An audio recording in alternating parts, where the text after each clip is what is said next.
Fun Friday with creatures of the water. Was it scary? It was, because I was doing a little jig because I thought you were going to do like a happy little thing. So I was going to dance, and then you came out with like this really deep, creatures of the water, scary voice. Yeah, no, this is when I say creatures of the water, what do you think of?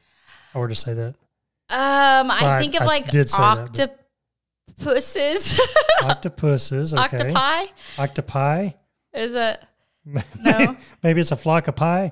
Flock of octopi? Isn't like an octopus is plural? And anyways, I think of like sharks and sea creatures. Okay.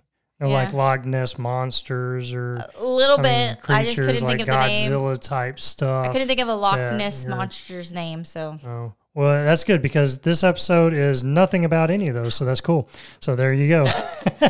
But we are going to talk about some fun things you can do with the creatures of the water. All right, so we want to share with y'all some ideas that you can do with your family that involve water. Creatures of the water. And some creatures that are in the water, a.k.a. fish. Well, yeah. And some crabs. But how you can take these ideas and how they got pinchers. Come on, creatures of the pinchers. Oh. But how you can do these things with your family, finding fun things. That's what we love here on Fun Friday, is giving you new ideas that you can do with your family. And maybe not even new ideas, but maybe some old ideas you hadn't thought of in a while. True story. True. Touche. Is that the right saying? Touche. Good yeah, so maybe you just haven't done this in a while. So it is bringing it back. So we're going to talk two different ways on this.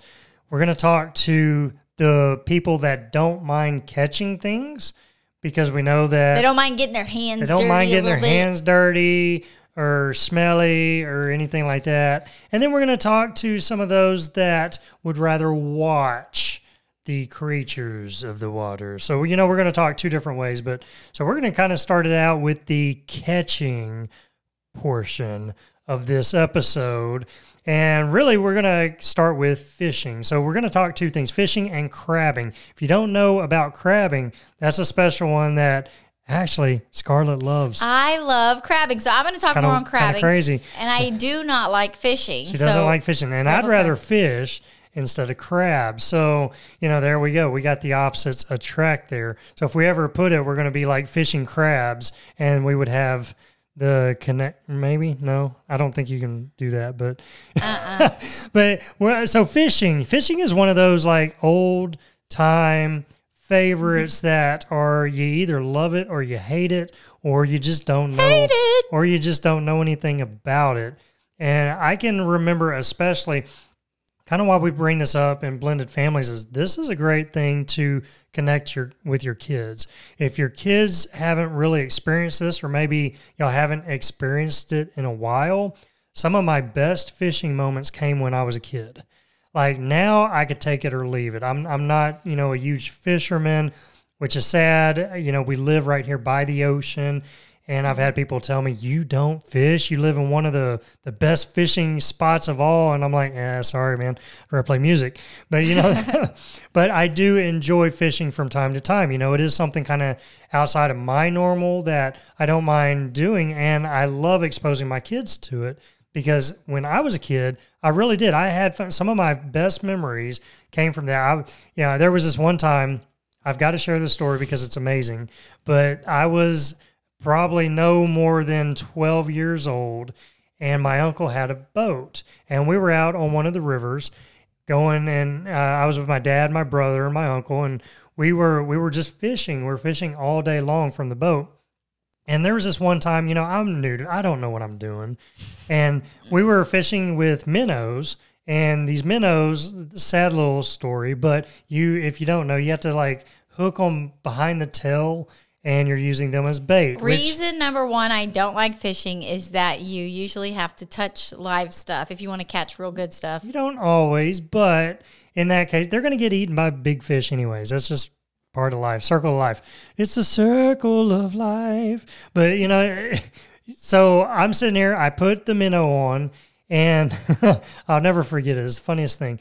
But when you fish, you have to cast your rod back and then throw it forward and release the line. So I go and I cast my rod back. My bait goes flying off the hook all the way back. I didn't see it. And then I cast it out front, and my hook goes all the way and lands on the shore. And my dad was like, "What are you doing?" He was like, you can't catch a fish that way. You lost your bait back there. What are you doing?" And I was like, "I'm sorry, I didn't know. I'm new." And, he's all like, "Golly, you can't do that, son." And I'm like, "Okay." And so I'm reeling it in, and the closer I get, the more tension comes on the rod. And by the time I'm getting it close, it really is. I'm like fighting it. And I'm like, "Yeah, I think I caught something." They're like, "What? There is no way." And the more I put it in, the more my rod is bowing. And sure enough, they're like, oh my God, I think you caught something. And so I reeled in a flounder that I had hooked on the side. I mean, no bait, no anything, just dragging it from the shore in. And I caught a flounder. We laughed so hard from that moment. It was like one of those things I remember. And, like I said, I'm not a big fisherman now, but that was just fun. And I think for kids, being able to expose our kids to things like that, it's just a fun way of getting out in nature, whether you catch something or you don't. And there's many ways you can do that. There's for one, you can fish no matter, almost where you're at. There's always a pond, a lake, a river, an ocean. So it's really finding that place that is close or that works for you. Or maybe you're on vacation, and that's just something that you add to it. I've known quite a few families to where they go on vacation, they just go fish. Now, what you want to kind of just some things you want to think about is you'd have to see, do I need a license? Do I not? So you need to just do a little research about the state you're in and their rules and regulations. There's a lot of ponds and things that you don't need licensings. And, every place that I fished, and being at a young age, I didn't need one anyway. But, so you think about those, and then you think about your equipment. You can buy some really expensive, drop a dime on some equipment type stuff, or you can go buy like some cheap throwdown rods and reels. You can buy some kid ones that are just really fun, that your kids are going to be like, they want the SpongeBob fishing pole more than they want, the real deal that's going to pull in something. So, you're looking at that and just, weighing, what's in your budget. You could go like really wild and just get a long stick and tie a string on it. You could. And put a hook and then just see what happens. Good luck with that. I kind of know what would happen, but you would get lucky. I mean, like me kind of catching a flounder on the side. But yeah, no, there's so many different things. And you can use live bait. You can use minnows. You can use worms, things of that. And those are really fun to watch your kids try to put them on. We would like fish for catfish, and we'd use stink bait. And what is that? It's like it's little balls that like come in a can, and you can buy them at any like fishing supply store. And they smell nasty? They are the worst smelling things you can think of. Like, see, that's it will leave reason number 2. It will leave your fingers smelling horrible, rancid for days. But it's so funny if you give them to your kids and say, "Put this on your fishing rod." I'm telling you, it's like. But it works. Yeah, no, catfish love it. Yeah, stink bait. So yeah, it's crazy things. So all different types of ways that you could fish. You can, if that's not your thing, you can get lures, which are just those little makeshift fish that glow in the water, and flashlights and stuff. That's really attracted to fish. Then you're not having to touch anything. You can buy like fake foods, like they got these gummy. I mean, they got all kinds of crazy things that you can buy. So really it is. It's just getting out. My mom, back when we had just become a blended family, she had this house that had a pond in the back, and it was stocked with catfish and perch. And even there was a bass in there. There was a few bass in there, crazy enough. But we would go out there and just take the kids fishing. Sometimes we catch stuff, sometimes we wouldn't. Sometimes we'd reel in a 10-pound catfish, and we'd always eat it. We'd fillet it there, and the kids are kind of watching just that. I mean, it's the things that you would buy at the store. They're actually seeing, you know, they're kind of getting exposed to a new side. So, you know, maybe that's not your thing. We're going to talk about the watching here in a few minutes, but you know, it is just a side of life that, you know, you're exposing them to if that's your thing. But it's something that maybe you don't think about, and maybe you've never been the fisherman, but maybe it's like, hey kids, let's go try fishing. Let's go do that and see what it's like. So it really is fun. Yeah, I want to just give my other 2 reasons why I don't like fishing. Okay, yeah, go ahead. Go knock me down. Go ahead. And I know fishing is such a bonding experience, though, especially for guys, but there's girls out there, too, that enjoy it. I know, like, my family history, fishing is a huge thing, and that my grandma would and my dad, and they love fishing. And so I'm not saying it's like a bad thing, but reasons why I don't. Number 3 is it's just boring. It's so boring waiting for the fish, and I'm not one that likes to wait and just sit. And I need action. So, well, seeing that's personality right there, because for me and I think a lot of the connection moments that I've had with my dad and with my friends, whenever we go out there, that's what we enjoy. We enjoy getting out in nature and just getting quiet. I could care less if I caught anything, but it is so relaxing and so peaceful.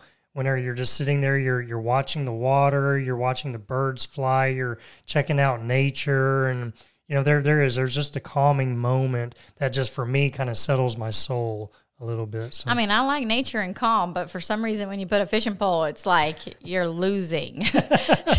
Yeah. And then the 4th part is if you win, which means you catch a fish, you have to do something with it. You have to do something and clean it and there's 2 sides to that. One time I caught a fish that had a fish inside of it. Oh, yeah. See, that's special. Bonus. And sad. Bonus. Very sad. No, and that is, I mean, you've got 2 different ways. You can do a catch and release, which is some people see that as cruelty, and some people are okay with that. And that's just where you catch a fish, and whenever you catch it, you look at it, take some pictures, you unhook it and throw it back in the water, and it goes and lives another day. Or it floats up to the top because you got it a little too deep. Oh, well, yeah, then that's a catch, and so sad for you, Dave. or you know, you are a catch and you cook it and you eat it, and you know, that's what we've always tried. I mean, I know we have to learn these kind of skills just in case the zombie apocalypse. If the zombie apocalypse happens, you got to know how to fish. You're just not fishing for zombie fish. You need to know how to feed yourself. But yeah, so that's the fishing side of it. Tell us about the crab side. So crabbing, because you are such a crab lover. I am, and I'm not even great at it. But I think it goes back to like what you say. Like going crabbing reminds me of stories with my dad. Like, hang on, we'll be right back. Check this out. It's time to have some more blended family fun, yeah. Are you ready? What was that? It's my new song. You like it? Sure, I guess. Well, it goes along with Enjoy the Journey, our new blended family roadmap to having fun together. Oh, okay, I get it now. I feel the excitement, but why don't you tell them about it instead of singing it? Fine, I guess. Let me try. This is a fun journey for your family, a new experience. You could go to the movies again, or you could get this for your family and come out with a new plan that creates more fun opportunities in your family. You'll laugh more, have more fun together, and create lasting memories that keeps your family stronger and healthier. And it's also about having more fun. How was that? That was pretty good. I know that got them way more excited about the new journey they can go on as a family than your song did. What? Come on. You could have also told them that it not only creates more fun their whole family loves doing, but it also adds more fun for their marriage and new fun ways to connect with their kids individually. It's also great for that step-parent relationship. You could have said that too. I don't think you really appreciated my song. Aye. Anyways, Enjoy the Journey is ready for your family to start today. The link for more information is in the show notes. Have more family fun and create more lasting memories. Have more family fun with your blended family and enjoy the journey today. Yeah. Really? let's get back to this episode.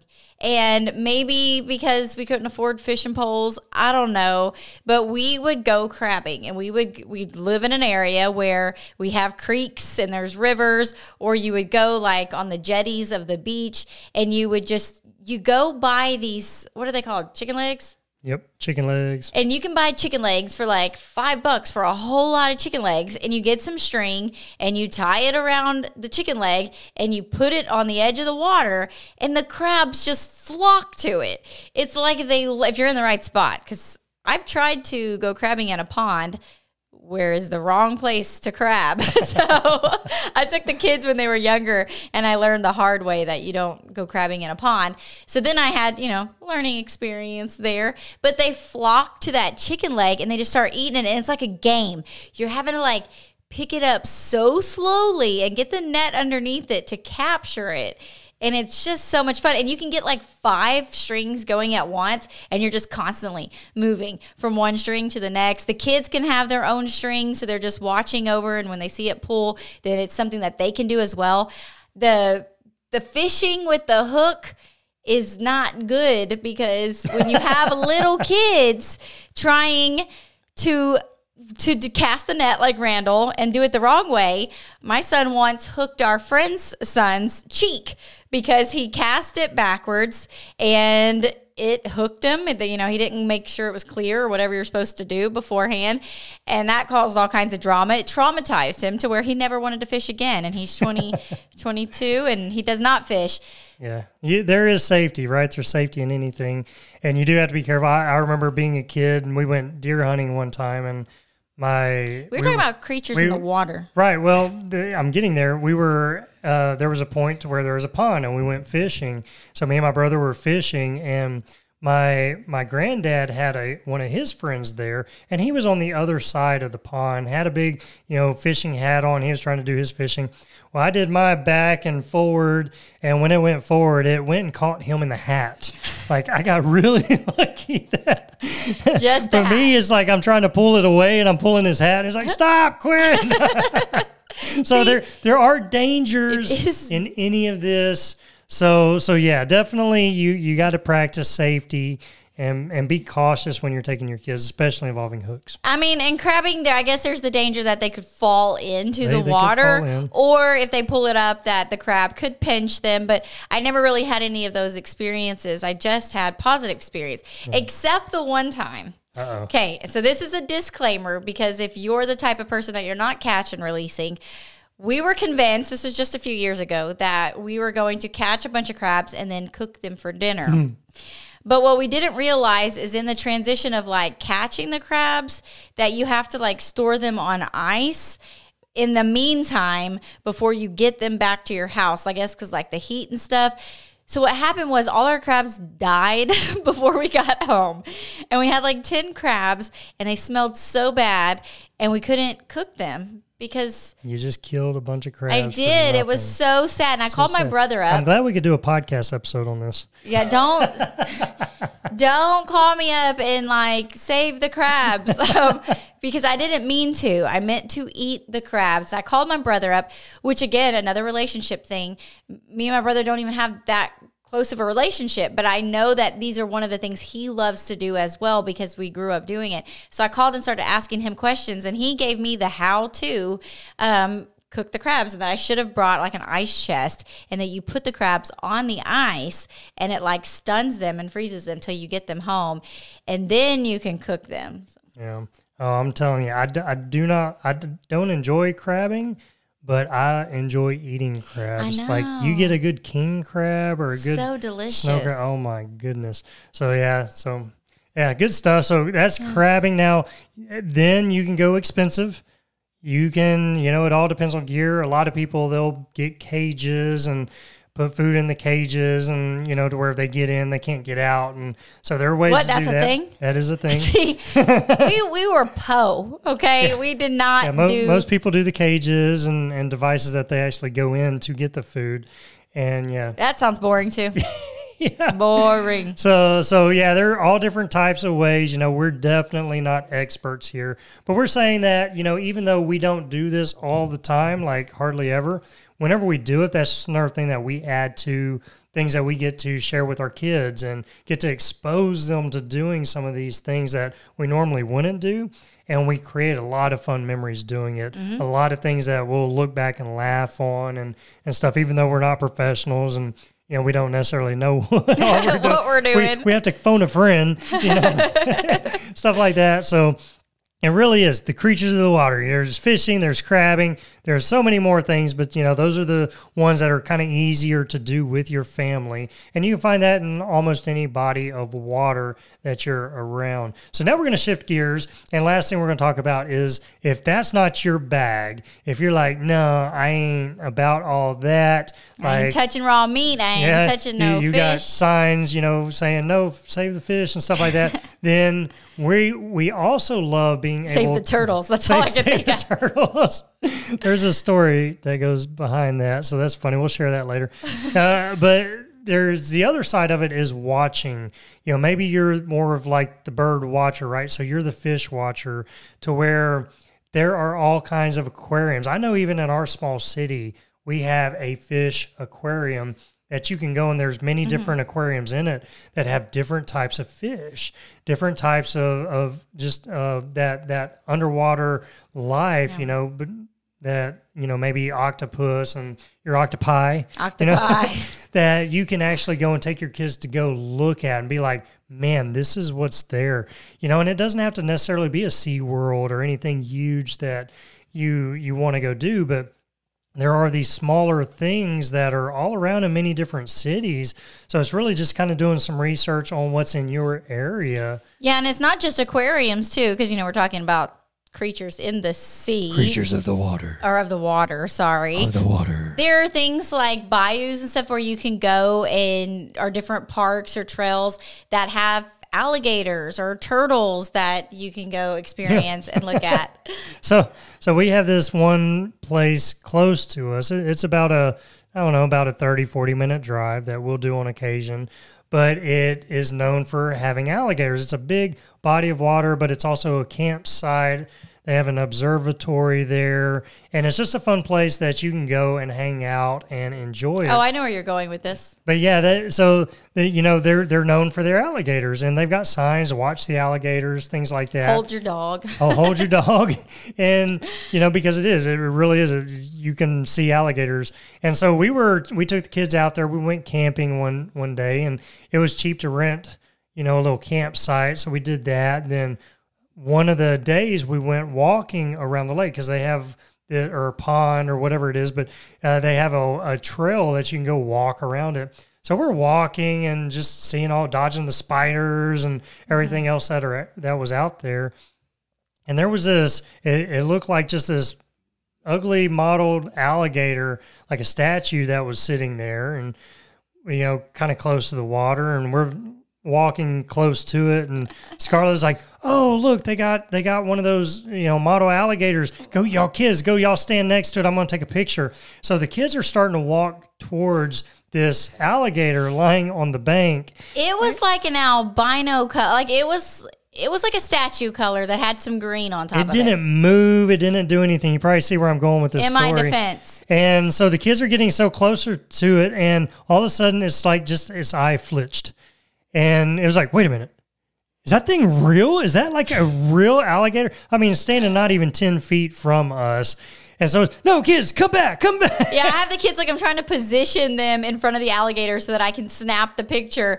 And then it's like, as you're looking, you see that blink and you're like, oh, crap. This could go really bad. We're fixing to be on the newspaper. So if you go to if you go to an alligator place, just pay attention. Is it an actual alligator or is it a statue? Because regular alligators, they really look like statues and they don't really move a lot. So yeah, approach with caution. But there are, and just being able to get out, and we've talked about parks as well, and just things that you can go that have ponds and lakes and things like that, and just enjoying the time there. But it really is, there's all different kinds of ways that you can enjoy fish and crabs and just the beauty that is underwater that we don't always get to see. Yeah, and I think the key to pull away from, like, when you hear our stories from both of these, is that ingrained memories that we're still talking about, like, decades later, memories with our dad, him with his dad, and me with my dad. And so when you're doing these things, you're looking for ways to enjoy your blended family. And this could be something you with your biological kid, you with all of your whole family, or you with your stepchild. But if y'all have a common interest in this and you find that you both enjoy this, going out there. Or you want to try it. Maybe y'all haven't tried it. Maybe it's like, we've never been fishing before. Would that be something y'all want to try? Yeah, let's try it. I'm telling you, you will create fun memories. Y'all will laugh. Y'all will have such a blast doing it. You know, even if y'all walk away saying, yeah, we don't really care to do this again, you're still going to enjoy that time you spent trying something different. So that's the power behind it. And that's just part of the fun of, you know, doing something new together. Yeah. So good stuff. So creatures of the water. There it is. Dun, dun, dun. Dun, dun, dun. So you got two ways. You can either go and catch them, or you can go and watch them. So either way, or you can do both like we have. We've kind of done a mixture of all of it, and we just enjoy it. Yeah. So good stuff. Well, listen, y'all go spend some time in the water, checking out what all is there. And we will see you back on the next episode. Bye, guys. Bye. Later. Hey, thanks for joining us for another fun Friday here at Enjoying Your Blended Family. All the links we talked about today are in the show notes. And if you enjoyed listening, be sure to subscribe because it's free and it lets you know when we have another episode out for you to listen to. And if you don't mind helping us out so we can start reaching more people, leave us a rating and review. You never know when we'll give you a shout out. Until next time, have fun being intentional and remember to enjoy the moment.